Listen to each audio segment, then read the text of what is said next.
بسم اللہ الرحمن الرحیم. السلام علیکم dear students, welcome to our YouTube channel concept in 5 minutes. آج ہم آپ کو اردو گرامر کے کچھ قواعد کے بارے میں بتائیں گے. ان لیکچرز کو ارینج کیا گیا ہے, اردو گرامر کا جتنا بھی پورشن ہے اس کو ارینج کیا گیا ہے لیکچرز میں. ایک سیریز ہے لیکچرز کی جس سے آپ آسانی سے اردو گرامر کو سمجھ سکیں گے. تو آج لیکچر نمبر 1 سے سٹارٹ کرتے ہیں, جو کہ ہے اردو قواعد. قواعد مینز رولز. اردو قواعد کے 2 حصے ہیں, ایک حصہ صرف اور ایک حصہ نحو. حصہ صرف قواعد کا وہ حصہ جس میں مفرد یعنی ایک ہی لفظ کی بات کی جائے, ایک ہی لفظ سے ڈیل کیا جائے یا ایک ہی لفظ سے بحث کی جائے.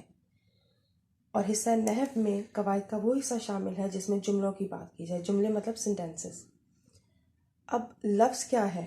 زبان سے ہم جو کچھ بھی بولتے ہیں وہ لفظ کہلاتا ہے, جیسے کتاب, دروازہ, لڑکا, لڑکی وغیرہ. اب لفظ کی کتنی اقسام ہیں؟ لفظ کی 2 اقسام ہیں, ایک کلمہ اور ایک محمل. کلمہ کسی بھی بامعنی لفظ کو کلمہ کہا جاتا ہے, یعنی کہ وہ الفاظ جن کا کوئی مطلب ہو, جن کا کوئی معنی ہو, وہ آپ کا کلمہ ہوگا. اور محمل یعنی ایسے الفاظ جو بے معنی ہوں, جن کا کوئی معنی نہ ہو, جیسے روٹی ووٹی.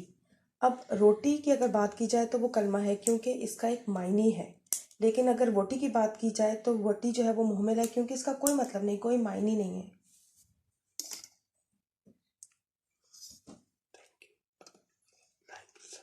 امید ہے کہ آپ کو اردو گرامر کے قواعد سمجھنے میں کچھ ہیلپ ملی ہوگی. انشاءاللہ اسی چیز کو ہم آگے ایکسٹینڈ کریں گے اور مزید جو گرامر کا حصہ ہے وہ مزید آگے کے جو لیکچرز ہیں اس میں آپ کو انشاءاللہ سمجھنے کا موقع ملے گا.